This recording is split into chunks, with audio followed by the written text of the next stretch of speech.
Cirurgia bariátrica do tipo sleeve. Como ela é feita? Quais são os seus resultados?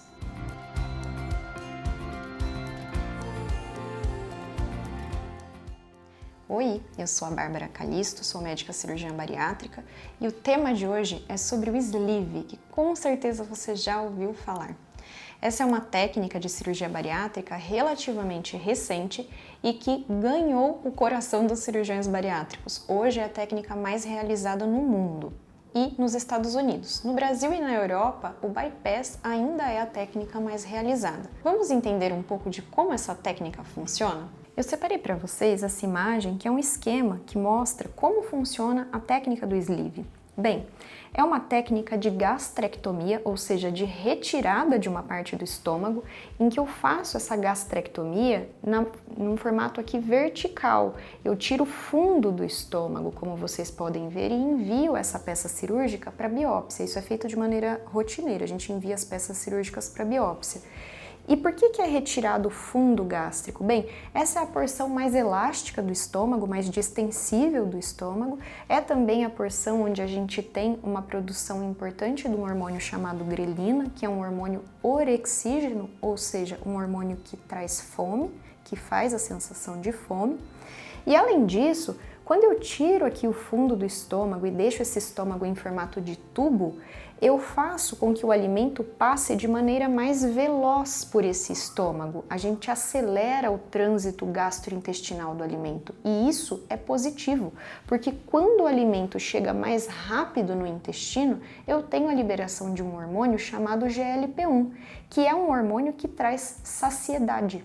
Então, quando o paciente tem essa cirurgia, ele tende a ter uma sensação de saciedade mais precoce ao se alimentar, porque o alimento passa rápido por esse estômago tubulizado, chega ao intestino, o GLP-1 é liberado e esse paciente tem a sensação de saciedade, né? Ele para de sentir fome e interrompe a alimentação.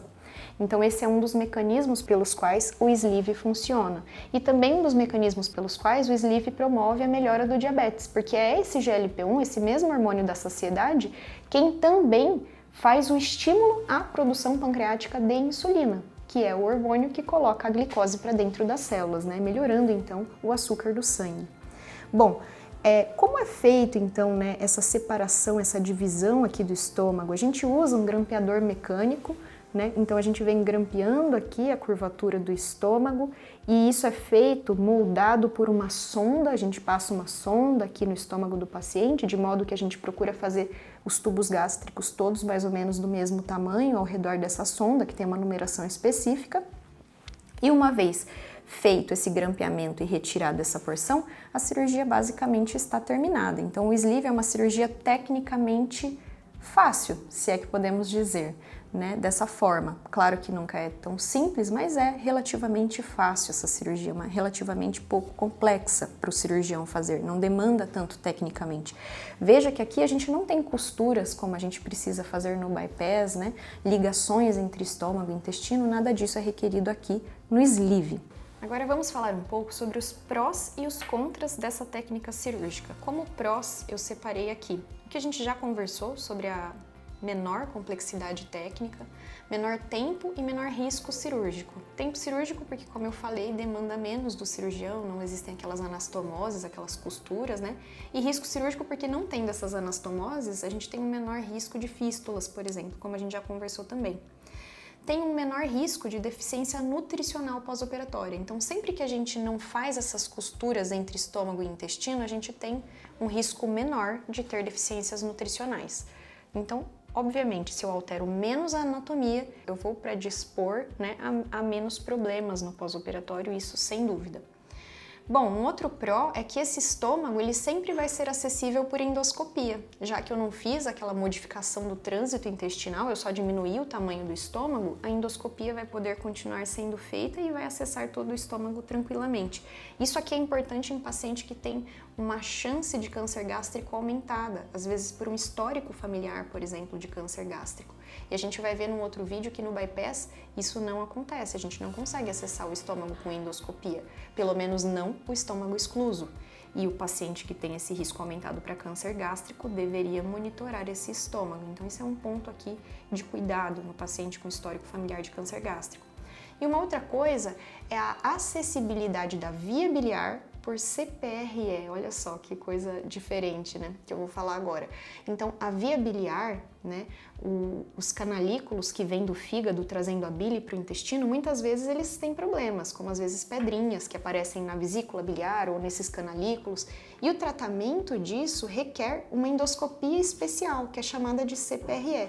CPRE ou colangiopancreatografia retrógrada endoscópica. Então, às vezes a gente precisa lançar mão dessa endoscopia e no sleeve a gente consegue fazer isso, usar essa CPRE, fazer a extração de pedrinhas, por exemplo, como eu falei na via biliar, então é factível. No bypass, como a gente tem a modificação do trânsito intestinal, não dá para fazer isso. E se o paciente apresenta, por exemplo, uma pedra na vesícula que migra para esses canalículos biliares e eu eventualmente precise fazer uma CPRE, não tem como, a gente precisa fazer isso cirurgicamente. Então é mais uma questão que é importante o paciente saber, né? Agora, como contras, né? Nem tudo são flores e o sleeve tem problemas também. Como toda cirurgia bariátrica, ele tem algumas questões que ainda precisam ser revistas e a gente vai aprimorando ao longo dos anos as cirurgias que a gente faz para que fiquem melhores e com menos efeitos. O que a gente tem hoje de negativo no sleeve? Ele tem uma perda potencial de peso um pouco menor que no bypass, por exemplo, e do melhora do diabetes da mesma forma. Então ele melhora sim o diabetes e ele promove sim a perda de peso e o tratamento da obesidade, mas num grau um pouco menor ainda do que o bypass. E um terceiro ponto é a questão da doença do refluxo. O sleeve é uma cirurgia que a gente chama de refluxogênica. Ele predispõe a pessoa a ter refluxo. E no paciente com obesidade que já tem refluxo bastante sintomático, ele é contraindicado, porque a gente sabe que no pós-operatório esse paciente provavelmente vai desenvolver sintomas muito mais sérios e muito mais incômodos. Então o sleeve não é uma boa técnica para o paciente que já tem refluxo. E para o paciente que não tem, é possível que ele passe a apresentar algum sintoma no pós-operatório. Então, é uma cirurgia que tem essa questão, né, para ser avaliada do refluxo, né, que é uma possibilidade de acontecer no pós-operatório ou de piorar no paciente que já tem. Tá bom? Então, o sleeve é uma técnica, como as outras que a gente vai descrever aqui, que tem qualidades e defeitos, mas que é uma técnica hoje preferida no mundo inteiro e nos Estados Unidos, como eu mencionei, e que é sim uma boa alternativa para o paciente que precisa tratar a sua obesidade. Mas é necessário que o paciente veja junto com o seu médico em consulta médica o que de fato para ele faz mais sentido. Se ele tem refluxo, se ele tem risco de câncer gástrico, se ele tem doença prévia da via biliar, tudo isso precisa ser muito bem avaliado junto com o cirurgião e certamente é possível encontrar uma técnica que seja mais adequada em cada caso.